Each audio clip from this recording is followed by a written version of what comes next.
Hello प्यारे दोस्तों, स्वागत है आपका इंटरव्यू क्लासेस में। बात करेंगे अपने इंग्लिश का जो पेपर होने वाला है 7 मार्च को, उसके लिए मोस्ट इम्पोर्टेंट क्वेश्चंस जो आपकी फुटप्रिंट विदाउट फीट बुक से पूछे जाने वाले हैं।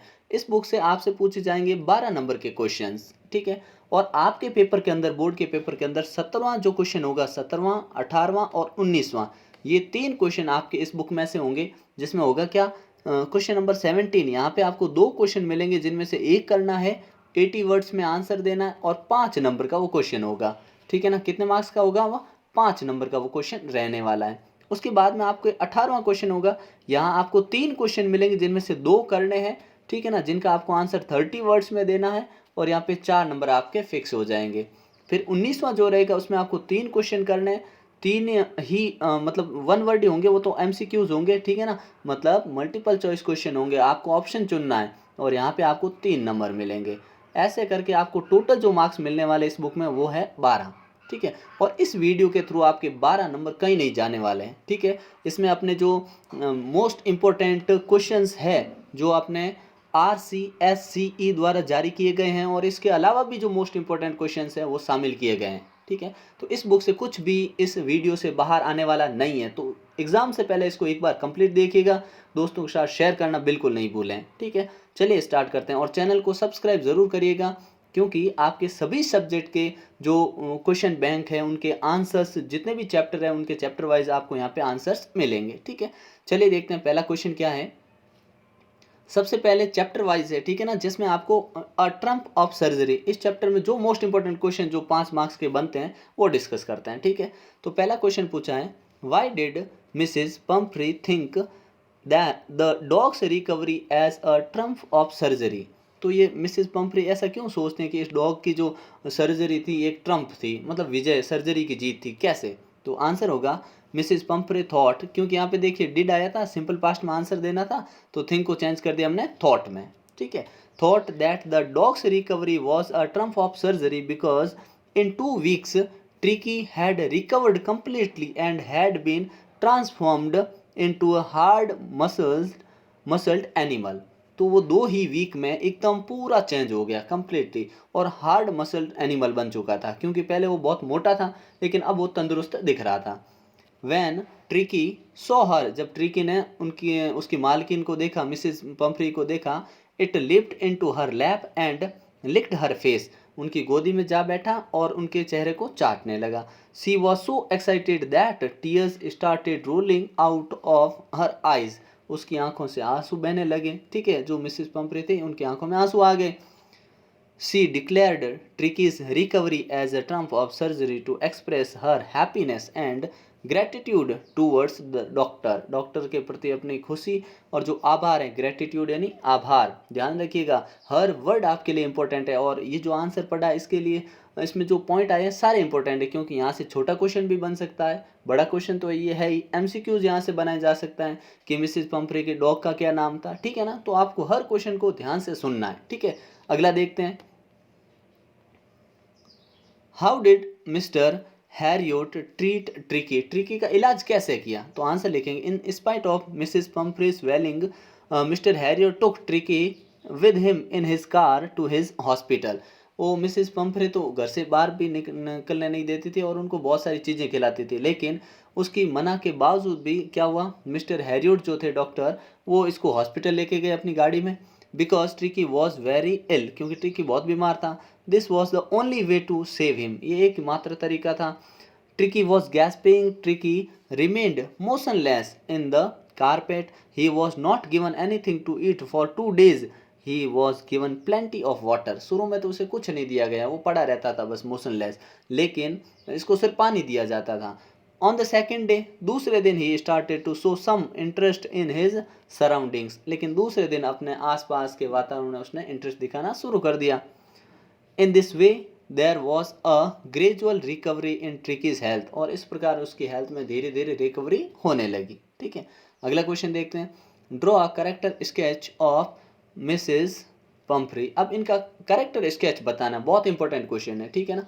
देखते हैं, Mrs Pomfrey is a rich lady, एक तो वो रिच लेडी थी, अमीर थी, ठीक है ना, तभी तो अपने डॉग को इतना कुछ खिला पाती है, ठीक है। जहाँ इंसानों के लिए मुश्किल होता है वहाँ इसको इतना खिलाया जा रहा था। She is an animal lover थी बिल्कुल. She also loves her dog Tricki as much that despite the doctor's warning she doesn't stop giving chocolate and cream cake to the dog. Doctor के मना करने के बावजूद भी, वार्निंग के बावजूद भी वो उस डॉग को चॉकलेट और क्रीम केक खिलाना बंद नहीं किया था, जो उसकी सेहत के लिए अच्छे नहीं थे. She gives all kind of comfort to Tricki, और ट्रिकी को हर कंफर्ट वो देती थी. She has bought a whole wardrobe for tweed coat and raincoats for him. She is so emotionally attached to Tricky that she broke down in tears when Tricky was going to the hospital for treatment. जब वो treatment के लिए hospital ले जाया गया तब वो बहुत ही उदास हुई थी, उसकी आंखों से आंसू आने लग गए थे. ठीक है, ये अपने इससे बाहर आपको इस चैप्टर से 5 नंबर का क्वेश्चन अगर आया तो इससे बाहर आपको नहीं मिलेगा. ठीक है ना. फिर देखते हैं द थीव्स स्टोरी. बहुत इंपॉर्टेंट है स्टोरी, आपको उम्मीद करता हूँ सब पता होगी, नहीं तो जब आप क्वेश्चन आंसर करोगे तो यहाँ से आपकी स्टोरी क्लियर होती रहेगी. ठीक है. Write a character sketch of Anil. Anil का करेक्टर स्केच आपको बताना है. ठीक है. Anil is a 25-year-old tall lean fellow. पतला और लंबा 25 वर्षीय एक व्यक्ति था. ठीक है. ही इज व्यक्ति हैं क्योंकि प्रेजेंट पे दे रहे हैं इसका करेक्टर स्केच. ठीक है. He is kind and simple enough to deceive. वो दयालु और उसको डिसीव करना यानी छलना या धोखा देना काफ़ी आसान था. डिसीव का मतलब होता है धोखा देना या छलना. ठीक है. He lives over the Jumna shop and takes Hari. अब हरी कौन थे? हरी सिंह था अपने चोर. ठीक है. 15 वर्षीय लड़का था. In when he comes asking for a job. Hari Singh जब इनके पास जॉब के लिए आता है तो वो उनको अपने घर ले आते हैं. Even when Anil realise Hari lied about being able to cook. जब अनिल को ये पता लगा कि उसने खाना बनाने के बारे में हरी सिंह ने झूठ बोला था, he allowed him to live with him. तो भी उसने साथ में रहने की अनुमति दी. And teaches him to cook. और उसको खाना पकाना सिखाया. Read and write. लिखना और पढ़ना सिखाया. He writes for magazine. और वो मैगजीन के लिए लिखता है. कौन लिखता है? अपने अनिल लिखता था. And spend the money as soon as he earns it by going out to celebrate his earnings. और जैसे ही पैसे आता और वो सेलिब्रेट करके बाहर सेलिब्रेट करता और पैसे खर्च कर देता. ये इसका चलता रहता था. किसका? अनिल का. ठीक है. अगला क्वेश्चन है, did Anil realise that he has been robbed. क्या अनिल को पता लग गया था कि उसके साथ लूट हो चुकी है? ठीक है. तो क्या बोलेंगे? Yes, Anil had realised that he had been robbed. उसको पता लग गया कि वो चोरी हो चुकी थी.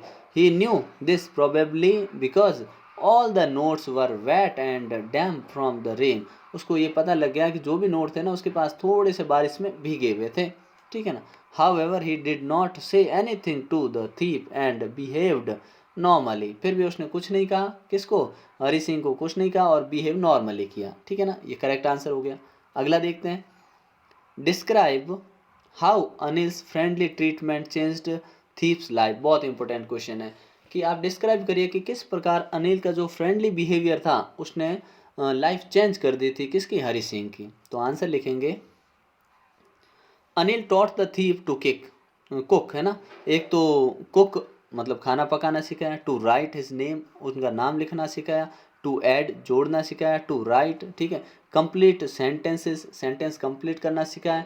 ही had also given the thief a key to the door so that he that tip might come and go as it pleased him. और उनको चाबी भी दे दी कि जब चाहे तब वो आ सकता है जा सकता है. ठीक है. Anil had reported his full confidence in him. और अपना जो है ना फुल कॉन्फिडेंस दिखाया उसके अंदर. The thief considered Anil to the most honest person. और जो थीप था वो अनिल मतलब उसको बहुत ही ज़्यादा ईमानदार व्यक्ति मानता था. When the thief had stolen Anil's money he was not at rest. He came back but the money back. Anil did not say to him anything but gave him a 50 rupee note. जब पैसे वो लेके भागा, वापस लाके उसने मैट्रेस के नीचे रख भी दिए. जब अनिल को ये पता भी लग गया कि वो लेके गया, फिर भी कुछ नहीं कहा और एक 50 रुपये का नोट दे दिया. ठीक है. दस Anil's friendly treatment and confidence changed the thieves life. इस प्रकार से इस थीप की लाइफ चेंज हो गई. That's why the thief failed to run away with Anil's money and come back to live with him. इस कारण वो वापस आ गया, भागा नहीं पैसे लेके. ठीक है. अगला क्वेश्चन देखते हैं, draw character sketch of Hari Singh. Hari Singh का कैरेक्टर स्केच बहुत इंपॉर्टेंट है, ठीक है, अनिल का और हरी सिंह का, मिसेस पंफरे का, ठीक है। इनको एक एक बार एग्जाम से पहले और रिवाइज कर लीजिएगा। वीडियो अगर मैं स्लो बोल रहा हूँ तो आप डबल स्पीड में करके देख सकते हैं, ठीक है। Hari Singh was an experienced and fairly successful thief, एकदम एक्सपीरियंस था, 15 साल की उम्र में क्या गजब की चोरी करता था। सक्सेसफुल, अब मैं तारीफ नहीं कर रहा हूँ चोर की, ठीक है ना, चोरी नहीं करनी चाहिए, ठीक है, लेकिन ये आदमी चेंज हो गया, अच्छा काम किया इसने, ठीक है। He was quite cunning, cunning का मतलब होता है धूर्त, मतलब अपने काम के लिए किसी और का नुकसान होगा तो चलेगा, ऐसे व्यक्ति को कहते हैं कनिंग। श्रूड, ठीक है, एक तो कनिंग और श्रूड था, अपने काम के लिए कुछ भी कर लेता था, ठीक है। He tried to get close to Anil through flattery, flattery यानी चापलूसी के थ्रू अनिल के वो पास चला गया। He changed his name every month to escape from police and his former employers, अपने पुराने साथियों से और पुलिस से बचने के लिए हर महीने अपना नाम चेंज करता था। He stole money from Anil and wanted to get away with it, but Anil's kindness and his gratitude to Anil changed his heart to completely, and it transformed him from a thief into a gentleman। और अनिल पैसे लेके भागना चाहता था, लेकिन अनिल का जो gratitude और काइंडनेस थी जिसके कारण ये पूरी तरह चेंज हो गया। He wanted to earn his living by honest means now, अब वो अपने ईमानदारी से जीवन जीना चाहता था और कमाई करना चाहता था, ठीक है। अगला है मिड नाइट विजिटर, देखते हैं क्या क्वेश्चन है। How does Ausable manage to make Max believe that there is a balcony attached to his room, तो ऑजेबल ने कैसे मैनेज किया कि मैक्सवेल आ गया, मैक्स को ये बिलीव करवाया कि वहाँ पे एक बालकनी रूम से अटैच है, तो कैसे करवाया, तो देखिए। Ausable manage to make Max believe that there is a balcony attached to his room by telling a fake story, एक झूठी कहानी के थ्रू उसने विश्वास दिलाया that this is the second time somebody had entered his room secretly through the balcony, and he had also complained to the manager to block the balcony, और उसने कहा कि कोई दूसरी बार मेरी बालकनी में ऐसा आया है और उसने मैनेजर को उस बालकनी को बंद करने का भी बोला था, इसलिए मैक्स को ये यकीन हो गया कि यहाँ पे बालकनी है, ठीक है। अगला देखते हैं। Give an example to prove that Ausable had a great presence of mind, आप कोई ऐसा एग्जाम्पल दीजिए जिससे ये पता लगे कि ऑजेबल के पास प्रेजेंस ऑफ माइंड यानी दिमाग की जो क्षमताएं हैं, तुरंत निर्णय लेने की क्षमता उसके पास थी, बताइए। तो देखिए, when Max secretly entered Ausable's room to get the secret report by force, जब मैक्स जो था सीक्रेटली चुपके से उसके अंदर रूम में आ जाता है, तो वो क्या करता है, रिपोर्ट लेने आता है मैक्स, ठीक है ना। He made a story of the existence of a balcony under the window of his room, उसने अपनी बालकनी होने की एक फॉल्स स्टोरी हाथों हाथ क्रिएट कर ली। One could enter and escape through it, कि इसके अंदर से कोई भी बच सकता है। Suddenly there was a knocking at the door, फिर उसकी दूसरी बुद्धिमानी का परिचय क्या हुआ कि वहाँ पे दरवाजे पे अचानक से हुई नॉक हुई, तो Ausable said that the police were searching Max, कि पुलिस ढूंढ रही है किसको, इसको मैक्स को। He asked Max to hide in the balcony, तो इसने कहा बालकनी में छुप जाओ। As Max jump for the balcony he fell down, this example prove, ये एग्जाम्पल ये प्रूव करता है Ausable's presence of mind. He was agile in action even though he was a sloppy fat man, भले ही वो sloppy fat man हो, बड़ा मोटा आदमी हो, लेकिन फिर भी उसके अंदर प्रेजेंस ऑफ माइंड्स या तुरंत एक्शन लेने की, सोचने की काफ़ी क्षमताएं थी, ठीक है। अगला चैप्टर देखते हैं, अ क्वेश्चन ऑफ ट्रस्ट, ठीक है, जिसके अंदर अपना पहला क्वेश्चन है, how did Horace plan carefully to steal in the house at Shotover Grange, Shotover Grange के हाउस को चोरी करने के लिए कौन सा केयरफुल प्लान बनाता है वो, तो देखो। He prepared for the robbery at Shotover Grange by studying the house, पहले उसने क्या किया, घर को पूरा पढ़ा, ठीक है ना। The electric wiring paths and garden, इन सबको देखा, वायरिंग कैसी है, रास्ते कौन से, गार्डन कैसी कंडीशन है, क्या है। He knew that the family normally lived in the city, उनको पता था कि सिटी में फैमिली रहती है। Knew about the movement of the servants, उसको पता था कि जो सर्वेंट है उनका अध्ययन कर लिया, पता कर लिया कि ये कब कहाँ जाते हैं। Who had gone out that afternoon, जो वहाँ से उस दिन थे नहीं। He had kept his tools ready packed in a bag, और अपने वो टूल हमेशा तैयार रखता था बैग के अंदर। अगला देखिए, what was the reason of Horace arrest. ये हॉरेस डेनबाई को अरेस्ट किया जाता है, उसके पीछे क्या रीजन था? तो सीधा सा रीजन है, Horace Danby was tricked by a lady thief, एक महिला जो चोर थी उसने इनको ट्रिक्ड, यानी जाल में फंस गए। She came and impersonate herself as the owner of the house, उसने खुद को, अपने आप को ऐसे इम्प्रेस, मतलब खुद को क्या कहते हैं उसको, प्रस्तुत किया सामने जैसे वो उस घर की क्या हो, मालकिन हो। शी टोल्ड हिम, और उसने ये बताया that she always like the wrong type of people, और उसने ये भी बताया कि ये गलत तरीके से लोग आते हैं उसको इतना बुरा नहीं लगता है। Horace in order to help her took off his gloves, वो उसकी मदद करने के चक्कर में अपने ग्लव्स उतार देता है। She wanted the jewels which were in the safe, और उसको, उसने ये कहा कि मेरे जो सेफ में ज्वेल्स पड़े हैं, गहने पड़े हैं, उनको बाहर निकाल दीजिए, चाबी तो यहाँ भी है नहीं। Thanking thinking the lady as the owner of the house, Horace broke the safe and gave her the jewel, उसने सोचा कि ये घर की मालकिन है, उन्होंने तिजोरी तोड़ी, ठीक है ना। अब तिजोरी जब तोड़ दी है और बिना ग्लव्स के, तो उनके वहाँ फिंगरप्रिंट छूट गए, ठीक है, और ज्वेल्स उनको दे दिए। Due to his fingerprint which were left on the safe he was arrested, इसके कारण उसको गिरफ्तार कर लिया गया, ठीक है। अगला देखते हैं, footprint without feet. Draw a character sketch of Griffin, Griffin का आपको करेक्टर स्केच बताना है। तो देखिए, Griffin was an eccentric scientist, eccentric का मतलब होता है सन की, ठीक है, तुनक मिजाजी व्यक्ति, ठीक है। सन की एक साइंटिस्ट था, सन की प्रकार का वैज्ञानिक था, कौन? Griffin. He had many vices, उसमें बहुत सारी कमियां या बुराइयां थी। He was revengeful and bad tempered, बदला लेने की भावना रखने वाला और जल्दी गुस्सा आने वाला बैड टेम्पर्ड व्यक्ति था। He always ready to hurt other and cause harm to them for his pleasure, वो हमेशा दूसरों को नुकसान पहुंचाना, अपने फायदे के लिए और अपनी खुशी के लिए नुकसान पहुंचाने के लिए तैयार रहता था। He had no morals and was a lawless person, वो कानून तोड़ने वाला, कोई उसमें नैतिकता नहीं थी। He even stole things and money on a number of occasion, कई बार उसने पैसे और चीज़ें चुराई थी। Though as a scientist he was brilliant, scientist के रूप में वो ब्रिलियंट था, but as a human being he was unlawful, वो कानून तोड़ने वाला। He was selfish, always wanted to take advantage of the weaker people, कमज़ोर लोगों का फायदा उठाने वालों में रहता था, कौन? ग्रिफिन, ठीक है। अगला क्वेश्चन देखते हैं अपने इस चैप्टर का,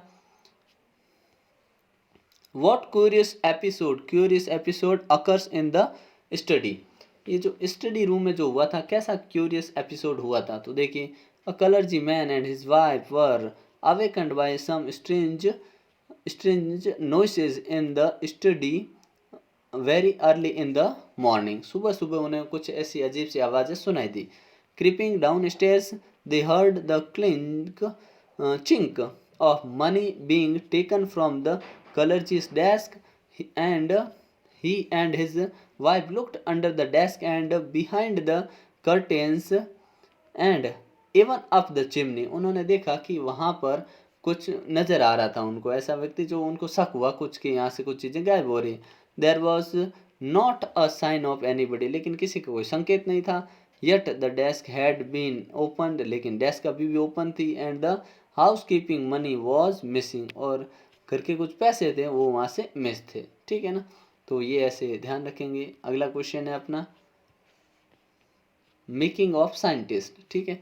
ये क्वेश्चन बहुत इंपॉर्टेंट है कि how did a book became a turning point in Richard Ebright's life, ठीक है ना। यहाँ पे अब्राइट लिख दिया, इब्राइट करना था, ठीक है ना, ये ध्यान रखिएगा। तो आंसर कैसे लिखेंगे, when in the second grade जब दूसरी कक्षा में थे, Richard had collected all the species, उसने सारे स्पीसीज इकट्ठी की, और बटरफ्लाई की, found around his hometown due to where there was a possibility of him losing interest in science. However, that is when his mother brought him the book. The travel of monarch x. ये ध्यान रखना कि उनकी माँ ने जो उनको book दी थी ना, उसका नाम था the travel of monarch X, ठीक है, एक्स या 10th बोल दो, which opened up a whole new world of science for him and was a turning point in his life, ठीक है ना, इज लाइफ, ठीक है। तो ये ध्यान रखना, turning point in his life, यहाँ पे इन लिखना है, ठीक है। तो ये ध्यान रखिएगा। तो क्या टर्निंग पॉइंट क्या था कि उनकी माँ ने जो उनको एक किताब दी थी जिसका नाम था द ट्रेवल्स ऑफ मोनार्क, ठीक है ना, एक्स, ये वाली उनके जीवन में टर्निंग पॉइंट था और यहाँ से वो पीछे कभी उनको मुड़ के देखने की ज़रूरत नहीं पड़ी, ठीक है ना। अगला क्वेश्चन देखते हैं, द नेकलेस। क्या शानदार स्टोरी है, ठीक है ना। देखते हैं क्या है question, how do they replace the necklace, उन्होंने नेकलेस को कैसे रिप्लेस किया। तो आंसर लिखेंगे, they replace the necklace by paying 18,000 francs, कितने, 18,000 जो फ्रेंचेस, जो वहाँ की करेंसी थी वो देकर, विच his husband had left him and borrowing the rest of the amount from users and money landers, जो अपने लोगों से इधर उधर से लेके और धन इकट्ठा करके उन्होंने चुकाए।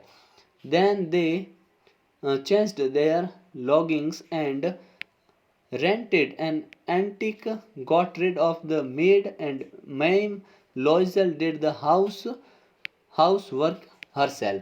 अब क्या किया, उतारने के लिए उन्होंने जिस घर में, उस आलिशान घर में रहते थे, रेंटेड हाउस में रहते थे, वो उनको छोड़ना पड़ा। गेट रिड ऑफ, इन छुटकारा पाना पड़ा किससे, मेड से, मेड को नौकरी से निकालना पड़ा क्योंकि देने के लिए पेमेंट नहीं था। और लोइसेल खुद घर का काम करती थी जिसको घर का काम बिल्कुल भी पसंद नहीं था। टू पे up for this money the husband worked in the evening by putting books from merchant, ठीक है, बुक्स ऑफ मर्चेंट, ठीक है। तो ये इस प्रकार से आप इसका आंसर लिख सकते हैं, ठीक है। अगला क्वेश्चन देखते हैं, what was the cause of Matilda's ruin, Matilda के बर्बाद होने के पीछे क्या कारण थे, ठीक है। तो आंसर देखिए,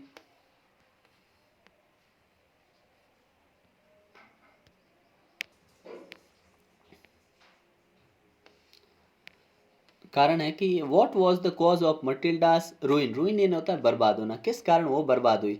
तो सिंपल सा जीवन का एक नियम है, सुनिए, जो उन पे भी लागू हुआ था।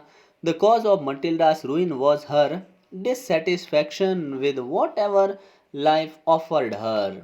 बर्बाद होने का तरीका था कि वो संतुष्ट नहीं थी, डिससेटिस्फाइड थी, किससे, जो उसको जीवन में मिला था उससे वो संतुष्ट नहीं थी।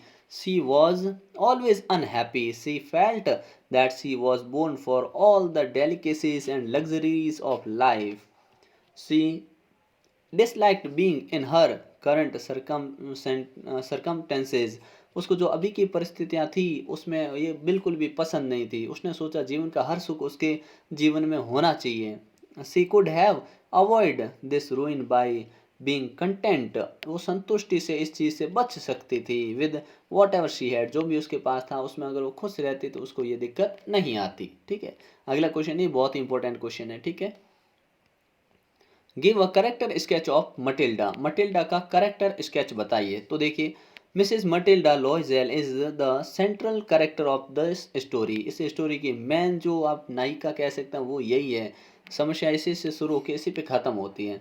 She was born in a poor family, गरीब परिवार में जो पैदा होते हैं उनके लिए समस्या ऐसी ही होती है, ठीक है ना, जानते हैं हम, ठीक है ना। She was very pretty and attractive, pretty तो थी, अट्रैक्टिव थी, वो सुंदर थी, ठीक है, और आकर्षक थी। She was married to a clerk, अब क्लर्क से शादी कर दी। इनके पति जो थे वो क्लर्क लगे हुए थे एजुकेशन डिपार्टमेंट में। So she led to simple life, अब वो सिंपल लाइफ जी रही थी। She always dreamed of a rich and luxurious life, लेकिन सपने बड़े बड़े देख रखे थे। She wanted to enjoy life fully, उसको पूरा जीवन का आनंद उठाना था। She wanted to attend parties, उसको पार्टियां अटेंड करना पसंद था। She borrowed a necklace from a friend to wear at a party, एक पार्टी के लिए अपने फ्रेंड से नेकलेस बोरो करती है। एवरीबडी प्रेज्ड हर ब्यूटी, हर किसी ने उसकी तारीफ की। But she lost the necklace, लेकिन वो नेकलेस उससे खो गया। The loss of necklace changed her life, और ये जो नेकलेस खोया यहाँ से उसकी ज़िंदगी चेंज हो गई। Her husband borrowed a lot of money to replace it, और इसको चुकाते चुकाते बहुत सारा पैसा खर्च हो गया। She and her husband worked hard for 10 years to repay the debt, इसको पढ़ते हैं डेट, ठीक है ना, तो ऋण यानी कर्जे को चुकाने के लिए उनको 10 साल लग गए दोनों को। She came to know that the necklace was made of artificial diamond, और लास्ट में उसको पता चला कि उसके जो नेकलेस थे वो डायमंड के नहीं, जबकि एक नकली आर्टिफिशियल डायमंड था, ठीक है। अगला देखते हैं भोली, ठीक है ना। वीडियो लंबा हो रहा है लेकिन अगर आप ये पूरा कर ही लेते हैं तो बेहतरीन स्कोर होगा, आपके चेहरे पे एक मुस्कान होगी एग्ज़ाम देने के बाद, ठीक है ना। चलिए देखते हैं क्या बोला है कि how did Bholi's teacher play an important role in changing the course of her life, मतलब उसका जीवन में जो चेंज हुआ उसमें टीचर की क्या भूमिका रही। तो देखिए क्या भूमिका रही। Bholi's teacher played an important role in changing the course of her life, बहुत ही महत्वपूर्ण उनका रोल रहा। She was polite and friendly which touched her heart, एक तो टीचर जो शुरू में ही डांट देते हैं बच्चे वहीं से डर जाते हैं, ठीक है, लेकिन इनकी जो टीचर थी ऐसी बिल्कुल नहीं थी। सी इनक्रेज्ड उसको प्रेरित किया, वेरी एवरी टाइम हर समय, and was affectionate towards her, और उसके प्रति सहानुभूति लगाव रखती थी teacher. The teacher transformed her into a confident person who could read, write and speak clearly, यहाँ पे कॉमा लगाना है, ठीक है, रीड एंड राइट के बीच में, ठीक है। वो एकदम बोलने में, ठीक है, लिखने में, पढ़ने में एकदम बढ़िया बन गई थी, कॉन्फिडेंट बन चुकी थी। This gave her the required confidence, more over teachers appreciation and encouragement helped her overcome her low morale, जो उसका गिरा हुआ मोराल था, मोराल यानी उसका आत्मविश्वास जो गिरा था उसको ऊपर बढ़ाने में इसके टीचर ने बहुत ज़्यादा हेल्प की थी, ठीक है ना। अगला देखते हैं। Give a character sketch of Bholi, Bholi का करेक्टर स्केच बताइए। Bholi was a simple girl, very simple girl. Bholi was the fourth daughter of Ramlal, Ramlal की चौथी बच्ची थी। Ramlal had 7 children, Bholi had an injury in her head when she was 10 months old, 10 महीने की थी। ये क्वेश्चन पूछा जाता है कितने महीने की थी तब उसके चोट लगी, ठीक है ना, 10 months की थी तभी उसको चोट लग गई। She was pretty at the time of her birth, बचपन में वो बहुत ही सुंदर थी। But at the age of 2 years two जब वो 2 साल की थी, Bholi had an attack of smallpox, उसको क्या स्मॉल पॉक्स हो गया, और this left deep black marks all over the pretty body, और उसके शरीर पे काले काले धब्बे हो गए थे।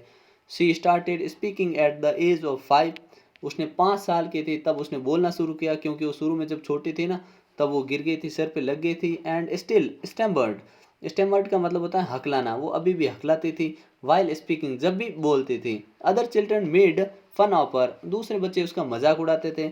This was the reason why Bholi spoke very little, इसके कारण भोले भी कम बोलती थी। Ramlal's other children were strong and healthy but Bholi was not like them, लेकिन भोली उनके जैसी नहीं थी। Bholi's teacher changed Bholi's character and made her more confident, और भोले के टीचर ने उसके जीवन को चेंज कर दिया और उसको कॉन्फिडेंट गर्ल बना दिया, ठीक है। अगला देखते हैं जो अपने इस बुक का लास्ट चैप्टर है जिसमें से बड़े क्वेश्चन बनने का चांस है, क्या है। Give a character sketch of noodle, बहुत इंपॉर्टेंट क्वेश्चन है, ठीक है।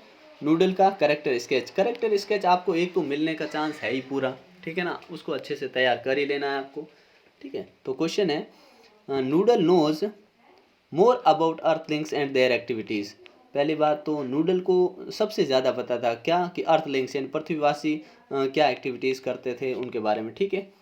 He is intelligent, clever and diplomatic, intelligent था, क्लेवर भी था, डिप्लोमेटिक था, मतलब अपनी बात को मनवा लेता लेकिन एक अलग तरीके से जिसको दूसरे को बुरा भी नहीं लगे।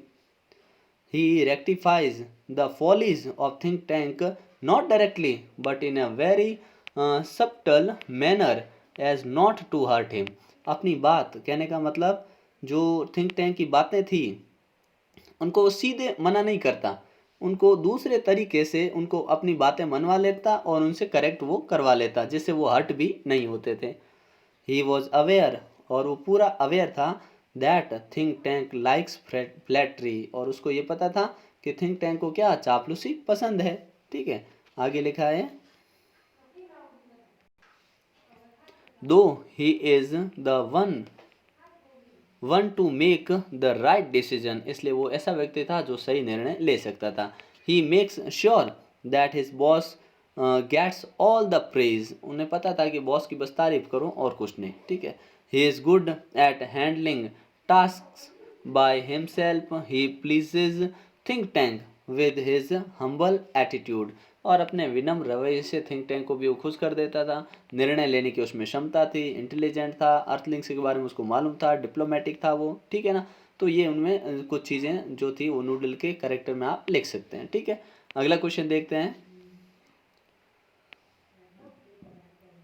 What guesses are made by think tank about the books found in on the earth, जो अपने अर्थ पे बुक मिली उसके बारे में थिंक टैंक ने क्या क्या अनुमान लगाए, तो आंसर लिखेंगे एट फर्स्ट। सबसे पहले थिंक टैंक ने क्या सोचा, the think tank assumes that the books are sandwiches, उसने सोचा ये बुक क्या है, सैंडविच है। ही इज रॉन्ग, वो गलत था। Argues Noodle and he believes that books are some type of medium of communication, उसने सोचा कि जो बुक है ना ये किसी कम्युनिकेशन यानी कोई संचार का कोई साधन हो सकता है, ठीक है। आफ्टर दैट उसके बाद he speculate that the books are a form of ear communication, फिर उसने ये पता लगा, स्पेक्यूलेट किया क्या, कि जो बुक्स है ना वो क्या है, ईयर कम्युनिकेशन है, मतलब इनके पास कान रखेंगे ना तो हो सकता है कुछ जानकारी मिले। तो उसने ये दो चीज़ें अपने ऐसा सोचा, उसने एज्यूम किया था, गैस किया था, किसके बारे में, जो बुक मिली थी अर्थ पे उसके बारे में, ठीक है। अगला क्वेश्चन देखिए, ये अपना लास्ट क्वेश्चन है, ठीक है ना। How did the book mother goose save the earth, ये 5 नंबर वाली कैटेगरी में ये अपना लास्ट क्वेश्चन है, ठीक है ना। क्या बोला कि मदर गूज बुक है ना उसने कैसे बचाया, तो उसके अंदर एक पोइम आती है आप जानते हो, ठीक है ना। कौन सी, Think Tank the ruler of Mars plan to attack the Earth and sends probe to the Earth to gather information about the Earthlings, वो प्रोब भेजता है, एक जांच दल भेजता पृथ्वी के ऊपर, कौन, थिंक टैंक, जो मार्स का वहाँ का किंग है उसने भेजा, और अर्थलिंक्स के बारे में पता लगाने के लिए। They read some necessary rhymes from a book, उसने कुछ नेसेसरी नर्सरी की जो राइम्स है वो पढ़ ली। The book's name was Mother Goose, और वो बुक क्या थी, मदर गूज नाम से उस बुक का नाम था, मदर गूज, ठीक है। After listening to the third rhyme, तीसरी राइम जब उसने सुनी, think tank concluded that the earthlings plan to capture him, उसको पता लग गया कि अर्थलिंक्स उसको कैप्चर कर लेंगे। मार्स सेंट्रल कंट्रोल, और मार्स को भी वो कंट्रोल में ले लेंगे। He panicked and dropped the idea of invade the earth, और उसने तुरंत ही वो आइडिया विचार छोड़ दिया जिस पे अर्थ पे कब्जा करना चाहता था। He ordered Noodle to prepare a capsule for him, उसने नूडल को ऑर्डर दिया कि कैप्सूल तुरंत बनाओ। And escaped to Alpha Century, और यहाँ से भाग के अल्फा सेंचुरी पे चले जाएंगे, ऐसा उसने प्लान बना दिया, ठीक है। अब इसके बाद में अपना ये 17वां, अगर 17वां जो अभी तक हमने पढ़ा है ऊपर, ये क्वेश्चन आप अच्छे से तैयार कर लेते हो तो 5 नंबर आपके पक्के हैं, ठीक है। अब अगर 18वां क्वेश्चन होगा अपने क्या है, ये हम नेक्स्ट वीडियो में डिस्कस करेंगे, जिसमें आपको ये 18वां क्वेश्चन जो है ये, और उसके बाद में जो अपने MCQs है, ठीक है, इन सभी के आंसर, ठीक है, इन सभी के आंसर आपको यहाँ पे मिल जाएंगे। इस वीडियो के नीचे डिस्क्रिप्शन में लिंक मिलेगा, वहाँ पे आपको सारी वीडियोज़ वहाँ मिल जाएंगे, ठीक है ना। तो मिलते हैं नेक्स्ट पार्ट में, ठीक है, तब तक के लिए जय हिंद जय भारत।